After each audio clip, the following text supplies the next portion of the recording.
اس طریق سے بھی حماد بن سلمہ نے اسی مفہوم کی حدیث روایت کی ہے۔ اس کے شروع میں ہے تو آپ صلی اللہ علیہ وآلہ وسلم نے تکبیر تحریمہ کہی، اور آخر میں یہ ہے کہ جب آپ صلی اللہ علیہ وآلہ وسلم نماز سے فارغ ہو گئے تو فرمایا میں بھی انسان ہی ہوں، میں جنبی تھا۔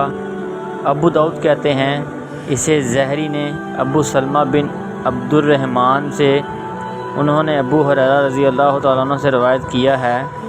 اس میں ہے جب آپ مصلی پر کھڑے ہو گئے اور ہم آپ کی تکبیر تحریمہ کا انتظار کرنے لگے تو آپ وہاں سے یہ فرماتے ہوئے پلٹے کہ تم جیسے ہو اسی حالت میں رہو۔ ابو داؤد کہتے ہیں ایوب بن عون اور ہشام نے اسے محمد بن سیرین نے نبی اکرم صلی اللہ علیہ وآلہ وسلم سے مرسلاً روایت کیا ہے۔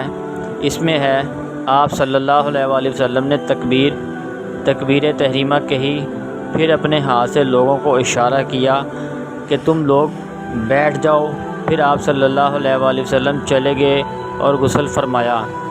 اور اسی طرح اسے مالک نے اسماعیل بن ابو حکیم سے، انہوں نے عطا بن یسار سے مرسلاً روایت کیا ہے کہ رسول اللہ صلی اللہ علیہ وآلہ وسلم نے نماز میں تکبیر تحریمہ کہی۔